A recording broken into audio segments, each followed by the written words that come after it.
Hai, apa kabar semuanya? Semoga kabar Anda baik-baik saja. Terima kasih karena sudah memberikan support dan juga kesetiaan Anda untuk membangun channel Codot Film. Yuk kita lanjutkan alur ceritanya, sambil siapin kopi dan cemilan, setting suara volume full. Gasken. Mempercayakan. Tawa keras Xiao yang diam-diam menghilang dari dalam ruangan. Dia merasakan perasaan tubuhnya penuh energi. Sudut mulutnya berisi senyuman saat dia mengencangkan tinjunya. Cahaya hijau yang kaya dengan cepat menutupi permukaan tangannya. Cahaya hijau kemudian menjadi gelap dan ujung tajam secara bertahap muncul. Kaki Xiao yang terbuka sedikit. Kakinya tiba-tiba menginjak tanah. Tubuhnya sepertinya telah menghilang dan dia langsung muncul di tempat sekitar 1 meter dari tempat dia sebelumnya. Tinjunya mengandung kekuatan yang kuat yang menahan nafas orang saat itu dengan keras menabrak pilar besar di depannya. Bang! Suara besar meletus dan serpihan kayu terbang ke segala arah. Xiao Yan memiringkan kepalanya dan menatap tinjunya yang benar-benar melewati pilar. Dia tertawa pelan dan perlahan menariknya, meninggalkan lubang kosong dan beberapa garis retakan yang dalam di pilar. Tel, bagaimana rumahnya tidak jatuh? Telapak tangan Xiao Yan sedikit melengkung. Jari-jarinya sedikit menekuk saat cahaya hijau redup meresap melalui ujung jarinya. Sesaat kemudian, dia dengan lembut menjentikkan jarinya dan kekuatan berwarna hijau itu melesat seperti panah tajam saat meninggalkan jarinya. Tiba-tiba, bang, terdengar, menghancurkan vas bunga di atas meja sampai pecah. Emisi eksternal Douqi. Melihat vas bunga yang hancur, Xiao Yan tertawa pelan. Setelah mencapai kelas Dadoushi, Douqi seseorang akhirnya bisa meninggalkan tubuhnya dan memasuki lingkungan luar. Itu tidak lagi dibatasi atau diikat oleh tubuh. Ini adalah keuntungan besar ketika seseorang bertarung dengan orang lain. Tatapan Xiao Yan perlahan menyapu seluruh ruangan. Dia memberi isyarat dengan telapak tangannya dan mengembalikan kursi teratai hijau ke cincinnya. Dengan lambaian tangannya, sebuah kekuatan mendorong membuka jendela. Dia menatap langit, yang mendekati tengah hari dan merasa sedikit terkejut. Dia tidak menyangka bahwa dia akan benar-benar menghabiskan begitu banyak waktu. Xiao Yan berdiri di jendela dan merenung sejenak. Dia baru saja berencana untuk pergi ketika tawa Hai Bodong dikirim dari pintu. Apakah kamu sudah selesai? Mendengar ini, Xiao Yan memberikan respon sambil tersenyum. Dengan kekuatan Hai Bodong, dia secara alami dapat dengan jelas merasakan riak energi yang secara bertahap kembali normal. Setelah Xiao Yan menjawab, pintu kamar itu dibuka oleh Hai Bodong. Dia tersenyum dan melihat sekeliling ruangan sekali. Segera, tatapannya berhenti pada Xiao Yan dan dia bertanya dengan ekspresi sedikit terkejut di dahinya, "Ki, Anda tampaknya telah mencapai Dadoushi?" Xiao Yan mengangguk sedikit. Dia saat ini baru saja menyelesaikan kemajuannya dan Ki-nya tidak terkontrol dengan sempurna. Oleh karena itu, orang yang kuat seperti Hai Bodong secara alami akan dapat melihat kedalamannya dengan satu pandangan. Hai Bodong membelai jenggotnya. Tatapannya menyapu Xiao Yan dan matanya tiba-tiba menjadi sedikit aneh. Kadang-kadang, alisnya akan terkatup rapat. Sesaat kemudian, dia akhirnya perlahan berbicara. "Sepertinya ini adalah kekuatanmu yang sebenarnya, kan?" Hati Xiao Yan melonjak. Matanya tanpa sadar menyipit. Dia menatap Hai Bodong tetapi tidak mengatakan apa-apa. Saya merasa ada yang aneh. Dengan usia Anda yang kurang dari 20 tahun, Anda seharusnya tidak bisa bersaing dengan Du Huang dalam waktu sesingkat itu bahkan jika Anda mulai berlatih di dalam rahim ibu Anda. Hai Bodong melambaikan tangannya, menunjukkan Xiao Yan untuk tidak cemas saat dia berkata, "Saya pikir seharusnya ada sesuatu dengan kekuatan yang sangat kuat hadir atau disegel di dalam tubuh Anda, bukan? Alasanmu untuk bisa bertarung dengan Du Huang kemungkinan besar karena kamu mengandalkan kekuatan ini, bukan?" Tenang, saya tidak punya arti lain dalam pertanyaan saya. Hanya saja saya terus merasa bahwa kekuatan yang ditampilkan di permukaan Anda tampaknya tumbuh secara bertahap dan membuat dugaan seperti itu karenanya. Tapi dari kelihatannya, sepertinya tebakanku agak akurat. Hai Bodong tersenyum pada Xiao Yan. Meskipun kekuatan itu bukan milikmu, fakta bahwa kamu mampu mengendalikannya berarti bahkan seorang Du Huang akan sedikit takut padamu. Selama Anda memiliki kekuatan di dunia ini, Anda akan bisa mendapatkan rasa hormat dan perlakuan yang sama dari yang kuat. Tidak ada yang akan peduli dari mana kekuatan itu berasal atau apakah itu milik Anda. Setiap orang hanya akan fokus pada satu hal. Itu adalah apakah kamu memiliki kekuatan atau tidak. Xiao Yan diam-diam menganggukkan kepalanya. Memang, terlepas dari siapa kekuatan itu, selama seseorang bisa mengendalikannya, orang itu akan menjadi pemilik kekuatan seperti itu. Hai Bodong dengan jelas memahami hal ini. Karena itu, dia tidak peduli tentang sumber kekuatan Xiao Yan. Apa yang dia khawatirkan adalah jika Xiao Yan akan bisa bersaing dengannya ketika yang pertama menggunakan kekuatan itu. Aku menerima sesuatu ketika aku pergi lebih awal. Melihat ekspresi Xiao Yan, Hai Bodong dengan bijak mengubah topik pembicaraan. Dia tiba-tiba mengeluarkan surat berwarna putih awan kuno yang tampak megah dari sakunya. Di permukaan surat itu, ada awan berwarna putih yang dilukis di atasnya. Sebuah pedang dimasukkan ke dalam awan, memancarkan aura yang ganas. Ini dari Misty Cloud Sect. Melihat gambar khusus itu, dahi Xiao Yan bergerak-gerak saat dia bertanya dengan heran. Iya? Hai Bodong mengangguk. Dia melambaikan surat di tangannya dan berkata, ini adalah undangan dari Misty Cloud Sect, yang mengundang beberapa pemimpin kelompok tertentu dan beberapa orang kuat. Undangan. Kamu seharusnya bisa menebak bahwa Misty Cloud Sect sekarang dengan penuh semangat mengundang semua orang dengan reputasi tertentu ke Misty Cloud Sect besok karena apa yang disebut perjanjian 3 tahun antara kamu dan Nalan Yanran. Saya pikir itu untuk membantu Nalan Yanran, pemimpin sekte junior masa depan ini, untuk mendapatkan kekuatan dan reputasi. Lagi pula, jika dia menang besok, reputasinya akan tumbuh pesat tidak hanya di dalam Misty Cloud Sect, tapi juga di luarnya. Hai Bodong tersenyum saat menjawab. Bukankah Misty Cloud Sect terlalu lancang? Bagaimana jika Nalan Yanran kalah? Siapa yang akan kehilangan muka? Apakah kepala Yun Yun terjepit di antara pintu? Xiao Yan tertawa terbahak-bahak. Mungkin ini tidak benar-benar berhubungan dengan Yun Yun. Menurut apa yang saya tahu, kemungkinan Yun Yun saat ini tidak berada dalam Misty Cloud Sect. Segala sesuatu yang telah terjadi dipimpin oleh Dewan Tetua Misty Cloud Sector. Hai Bodong merentangkan tangannya di depannya saat dia menjawab. Tidak di Misty Cloud Sect? Perjanjian 3 tahun, ini dianggap sebagai perjanjian yang sangat penting bagi Nalan Yanran. Pada saat seperti itu, dia sebagai guru sebenarnya tidak hadir. Mendengar ini, Xiao Yan bingung saat dia berbicara dengan kaget. Tampaknya setelah kami bertemu dengan dua Du Huang yang misterius di kota Yan, Yun Yun dan Pak Tua Jia bergegas mendekat. Menurut apa yang dikatakan Jia Lao, dia tampaknya telah menemukan sesuatu di medan pertempuran kami. Setelah itu, dia tidak kembali ke Misty Cloud Sect.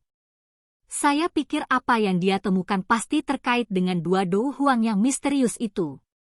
Hanya orang kuat setingkat itu yang akan membuatnya begitu khawatir. Hai Bodong menyuarakan pikirannya. Xiao Yan mengangguk sedikit saat dia menghela nafas lega di dalam hatinya. Karena Yun Yun absen dari Misty Cloud Sector, bahaya perjalanan mereka kali ini secara alami akan sangat berkurang. Tapi dari yang kuduga, dia seharusnya segera kembali. Kemungkinan dia akan kembali ke Misty Cloud Sect dalam 2 hari ini. Bagaimanapun, dia sangat menghargai Nalan Yanran. Oleh karena itu, cobalah untuk tidak tinggal di Misty Cloud Sect terlalu lama setelah Anda menyelesaikan perjanjian itu. Jika tidak, perubahan tak terduga mungkin terjadi setelah dia kembali. Hai Bodong mengingatkan.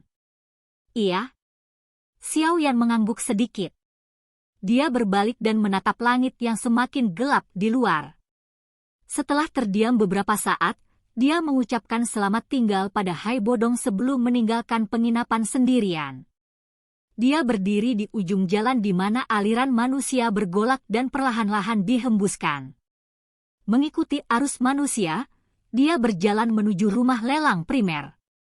Di dalam rumah lelang, dia secara tidak sengaja bertemu Yafei yang sedang berpatroli di aula utama. Ketika keduanya bertemu, mereka tidak bisa menahan senyum. Yang terakhir mengusir para pengikut di sekitarnya. Xiao Yan kemudian mengikuti di belakang sosok mempesona yang menarik tatapan seluruh tempat kapan saja. Akhirnya, mereka duduk dengan santai di dekat jendela di sebuah ruangan yang tenang di lantai 2 rumah lelang. Yafei menerima poci teh dari seorang pelayan wanita sebelum mengirimnya pergi. Dia secara pribadi menuangkan secangkir teh untuk Xiao Yan dan dirinya sendiri sebelum bersandar di sofa empuk dan mengangkat kedua kakinya. Tangan Yafei mengusap pipinya. Melalui jendela kaca transparan, tatapannya mempelajari rumah lelang di bawah tempat orang datang dan pergi. Dia secara acak bertanya, apakah kamu akan pergi ke Misty Cloud Sect besok? Iya. Xiao Yan mengangkat cangkir teh dan menyesapnya sambil mengangguk sedikit. Sayangnya, 3 tahun telah berlalu dalam sekejap mata. Anak muda yang dulu sudah dewasa. Yafei menoleh dan melihat wajah pemuda biasa itu. Sesaat kemudian, rona merah tiba-tiba muncul di wajah cantiknya yang mempesona saat dia berkata, "Hei, tidak bisakah kamu melepasnya untuk sementara?" Xiao Yan sesaat kosong. Dia ragu-ragu sejenak sebelum membasahi tangannya dengan sedikit teh. Setelah itu, dia menjentikkan tangannya di sekitar area lehernya dan segera melepas topengnya dengan lembut. Dengan melepas topeng, wajah biasa menghilang. Menggantinya adalah wajah halus dan tampan yang memancarkan temperamen kuat. Di wajah muda dan tampan ini, Yafei masih bisa melihat sedikit garis halus saat itu. Mata cantik Yafei tidak berkedip saat mereka menatap sepasang murid seperti tinta hitam. Bahkan setelah 3 tahun berlatih keras, dia masih tetap adil. Kamu masih terlihat lebih baik seperti sekarang. Yafei mencondongkan tubuhnya ke depan, menyilangkan ke-10 jarinya dan meletakkan tangannya di atas meja. Dagunya terletak di 10 jarinya yang saling bertautan saat dia berbicara sambil tersenyum kepada Xiao Yan. Xiao Yan mengusap wajah asli yang telah lama disembunyikan ini. Dia juga merasakan beberapa perasaan baru muncul dalam dirinya. Setelah masalah dengan Misty Cloud Sect selesai, kemana Anda berencana untuk pergi? Apakah kamu kembali ke rumah? Yafei bertanya sambil tersenyum. Saya akan melakukan perjalanan kembali. Tapi setelah itu, saya akan pergi ke Akademi Jianan. Akademi Jianan, ya. Mendengar Yafei ini bingung.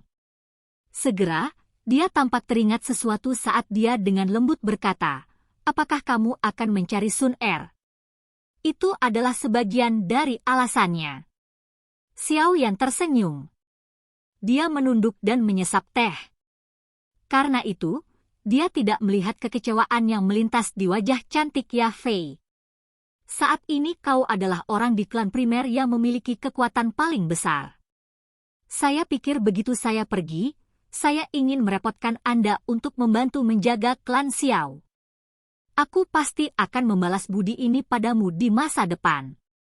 Xiao Yan memegang cangkir tehnya dengan kedua tangan, ragu-ragu sejenak, sebelum memberitahu Yafei alasan dibaliknya datang mencarinya.